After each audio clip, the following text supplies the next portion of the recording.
بسم اللہ الرحمن الرحیم۔ السلام علیکم۔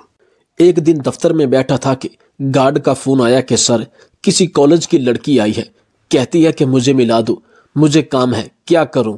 میں نے کہا واپس بھیج دو، کہو سب مصروف ہے۔ کچھ دیر بعد میری CCTV کیمرے کے اسکرین پر نظر پڑی تو وہ لڑکی گارڈ روم کے ساتھ نیچے بیٹھی تھی۔ میں نے گارڈ کو فون کیا کہ یہ گئی کیوں نہیں؟ وہ بولا سر بہت شور کر رہی ہے کہ مل کر ہی جاؤں گی، ورنہ 5 بجے تک یہیں بیٹھی رہوں گی۔ میں نے اپنی سیکرٹری کو کہا کہ اسے میرے کمرے میں لے آؤ، وہ لے آئی۔ کمرے میں داخل ہونے کے بعد بچی نے اجازت طلب کی تو میں احتراماً کھڑا ہو گیا اور اسے بیٹھنے کو کہا۔ اس پر ایک نظر ڈالی تو سفید یونیفارم میں تھی اور یونیفارم پرانا ہونے کی وجہ سے پلاٹ مائل تھا، جوتوں پر مٹی تھی اور جوگر بھی شاید آخری مراحل میں تھے۔ دیکھنے میں لگتا تھا کہ بچی کافی پیدل چل کر آئی ہے۔ چہرے کی طرف دیکھا تو ہونٹ خشک اور ماتھے پر دوپٹے کے نیچے پسین نشانات گرمی اور مٹی کی وجہ سے تھے۔ بچی نہایت خوبصورت تھی۔ موسم کی تمازت سے اس کے گال سرخ ہو چکے تھے، یا شاید دفتر میں اجنبی ماحول میں ہمت کر کے آ تو گئی تھی مگر گھبراہٹ کی وجہ سے ایسا ہی تھا۔ میں نے اٹھ کر اسے ایک گلاس پانی دیا جو اس نے شکریہ ادا کیا اور پی لیا۔ جی بیٹا، کیوں فساد کر رہی ہے؟ کیا بات ہوئی ہے؟ میں نے پوچھا۔ وہ بولی سر مجھے پتا چلا ہے کہ NGO بچوں کی تعلیم کے خرچ اٹھاتی ہے، اس لیے آئی ہوں۔ میں نے کہا ہر NGO یہ کام نہیں کرتی بلکہ مخصوص ادارے ایسا کام کرتے ہیں۔ لیکن کیوں؟ وہ بولی مجھے پڑھنا ہے اور میرے بابا کے پاس پیسے نہیں ہیں۔ مجھے ہر حال میں اپنا BBA مکمل کرنا ہے اور MBA بھی کرنا ہے۔ مجھے پیسے چاہیے۔ مجھے اس NGO کا پتہ دیں جو پڑھائے اور فنڈ دیں۔ ان دنوں بلوچستان ایجوکیشن انڈورمنٹ فنڈ کا قیام ہو چکا تھا اور اس کا سیکرٹری میرا پرانا دوست تھا، لیکن مجھے نیچے کے اسٹاف کی حالات کا علم تھا، اس لیے میں اس بچی کو وہاں دھکے کھانے نہیں بھیجنا چاہتا تھا۔ تو میں نے اس بچی سے کہا کہ تم چائے پیو گی؟ اس نے اس بات پہ سر ہلایا۔ میں نے چائے منگوائی اور بسکٹ بھی منگوائے۔ وہ بسکٹوں پر ٹوٹ پڑی۔ چائے پینے کے دوران وہ کہنے لگی سر اگر آپ مجھے سیمیسٹر کی فیس دے دیں تو میں آپ کے آفس میں بلا معاوضہ کام کرنے کو تیار ہوں۔ میں یہ سن کر مسکرانے لگا۔ وہ حلف نامے پر دستخط کرنے کے لیے تیار تھی۔ میں نے اسے پوچھا کہ تمہارے بابا کیا کرتے ہیں؟ وہ بولی IG آفس میں ہوتے تھے، ابھی ریٹائرمنٹ لے لی ہے۔ کہتے ہیں میرے پاس جو تھا خرچ کر لیا، اب بیٹیوں کو پڑھانے کے پیسے نہیں ہیں۔ میں سوچ میں پڑ گیا کہ IG آفس کا بندہ ایسا کہے، یہ کوئی 2 نمبری ہوگی بچی کی، ورنہ باپ ایسا کیوں کہے گا؟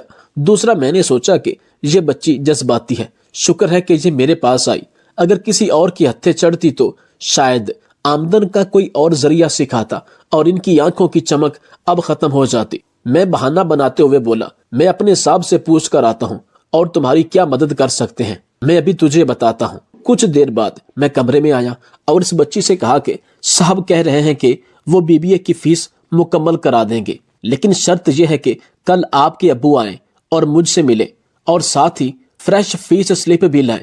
وہ تو خوشی سے کھڑی ہو گئی۔ ٹھیک ہے سر۔ اس کی معصومیت مسکراتے ہوئے اور نکھر کر سامنے آ رہی تھی۔ میں نے اپنی سیکرٹری کو آواز دی کہ شاہدہ یہ بچی کل آئے گی، اس کو مجھ سے ملوا دینا، اس کا کانٹیکٹ نمبر لے لو۔ میرا یہ پیمانہ تھا کہ اگر کل اپنے باپ کے ساتھ آتی ہے تو ٹھیک ہے، ورنہ جو دل میں آئے کرتی پھرے۔ دوسرے دن میں 11 بجے آفس آیا تو میری سیکرٹری نے بتایا کہ سر وہ بچی 10 بجے سے اپنے والد کے ساتھ ہمارا انتظار کر رہی ہے۔ میں نے کہا اسے بلاؤ۔ اس کا والد ایک سلجھا ہوا پنجابی اردو سپیکنگ بندہ تھا۔ تعارف پر پتا چلا کہ وہ کسی عہدے پر IG بلوچستان کے ساتھ کام کر رہا تھا۔ یہ ان دنوں کی بات ہے جب کوئٹہ کے حالات خراب تھے، سکولوں میں ترانہ تک نہیں پڑھایا جا سکتا تھا کہ پاکستان دشمن اسکول پر کوئی شرارت نہ کر دے، لہٰذا ان حالات میں ایک آخرت کو ترجیح دینے والے نان لوکل بندے کا گزارا بہت مشکل تھا، جس کا نتیجہ یہ نکلا کہ کئی مرتبہ وہ اور اس کا خاندان نانے شبینہ کا بھی محتاج رہا۔ جلد ریٹائرمنٹ اس لیے بھی لی کہ بڑی بیٹی کی شادی کرنا تھی۔ بیٹے پڑھتے ہیں، ایک MA کر کے ڈاکٹر کے کلینک پر مریضوں کو نمبر دیتا ہے، مطلب چپڑاسی ہے، جبکہ دوسرا BA کرنے کے بعد اب کوئی چھوٹی موٹی کوشش کر رہا ہے۔ اس نے بچے کی طرف اشارہ کر کے کہا کہ اب مزید نہیں پڑھ سکتا تو یہ ضد کر رہی ہے کہ یہ اپنے طور پر MBA کر کے دکھائے گی۔ یونیورسٹی کے سیمیسٹر کی فیس بھی پوری نہیں ہو رہی، لیکن یہ کہتی ہے کہ اسی یونیورسٹی سے پڑھوں گی۔